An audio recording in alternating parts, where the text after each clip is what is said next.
हम स्टार्ट करेंगे NCERT class 6 का चैप्टर 5 क्या बताती हैं हमें किताबें और कब्रें। ठीक है, अगर हम दुनिया में प्राचीनतम ग्रंथों की बात करें तो वेद को देखते हैं। 4 वेद होते हैं, हम जानते हैं। पहला ऋग्वेद, सामवेद, यजुर्वेद, चौथा अर्थवेद। ठीक है, ऋग्वेद की रचना लगभग 3500 साल पहले हुई थी। अगर इसमें हम प्रार्थनाएं की बात करें तो 1000 के लगभग प्रार्थनाएं हैं जिन्हें हम सूक्त कहते हैं। ठीक है,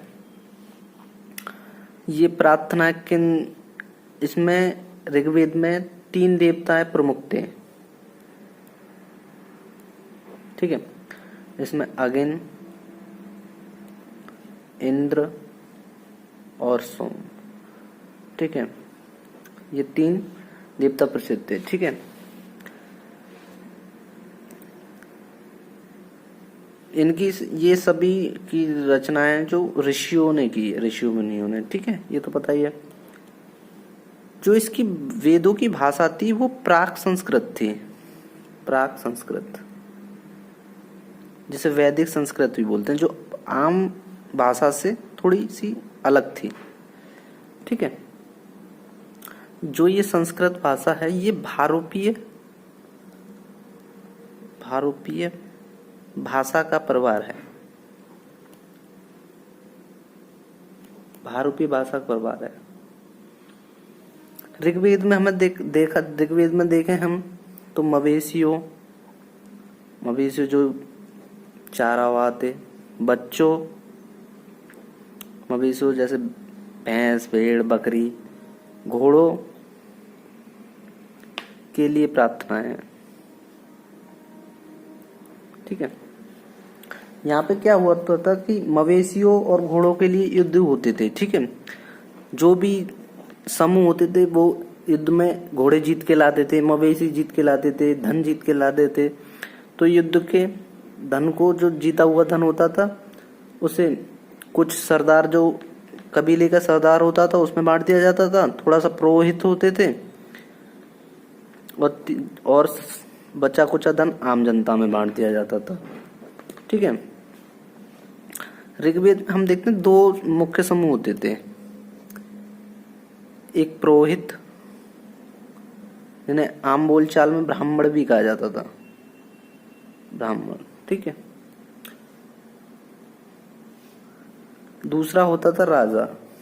ये राजा आज की तरह के राजा नहीं थे जो दूसरी तरह के राजा थे। ना तो ये बड़े महलों में रहते थे, ना इनके पास सेना थी, और ना ऐसा कबीलों का वो था कि राजा का बेटा राजा बनेगा। ये उस टाइप के राजा नहीं थे। ठीक, यहाँ जनता के लिए 2-3 वर्डों का यूज होता था। एक तो जन और दूसरा विस। ठीक है, अब इसमें एक चीज और थी, जो ऋषि थे, इन्होंने वेदों की प्रार्थनाओं की रचना की। उन्हें आर्य कहने लगे। वो खुद को क्या कहते थे? आर्य। और जो इन चीजों का विरोध करते थे उन्हें क्या कहने लगे? दस्यु या दास। ठीक है, तो इसी काल में महापाषाण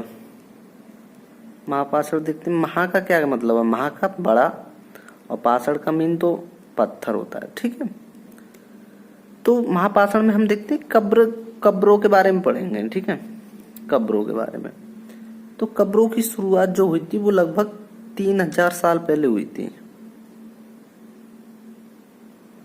इसके प्रमाण देखते हैं तो कहाँ कहाँ मिले इसके प्रमाण।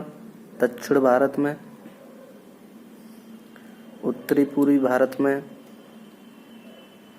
कश्मीर में, अन्य जगहों पर।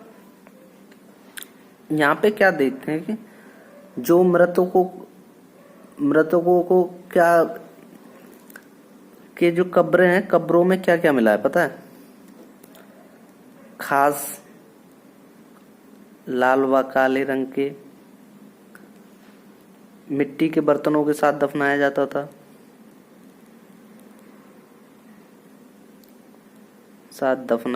था। ठीक है, जिसे रेड एंड वेयर बोलते थे। रेड एंड वेयर, ठीक। और भी बहुत सारी मिले, लोहे के औजार, पशुओं के कंकाल,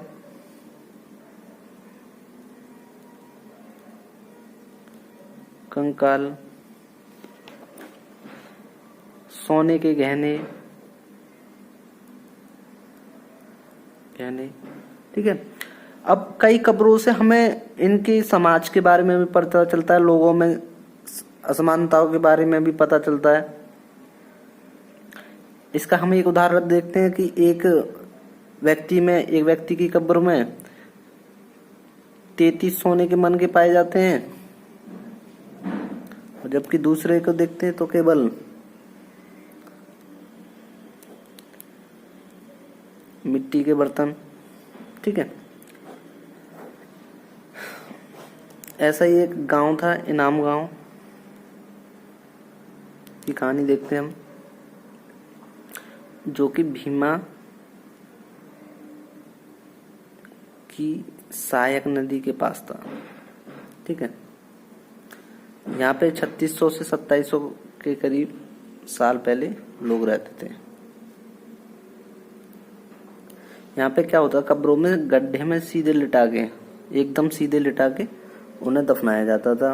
वहां भी मिट्टी के बर्तन, जानवरों की हड्डियां वगैरह वगैरह प्राप्त हुई हमें। यहाँ पे एक कब्र मिली है जो कि 5 कमरों वाले मकान के बीच में दफनाया गया है। ठीक है, ऐसी एक खास कब्र मिली है यहाँ पे, जो कि बस्ती के बिल्कुल बीचों बीच में था। ठीक है, तो इस चैप्टर में बस इतना ही था।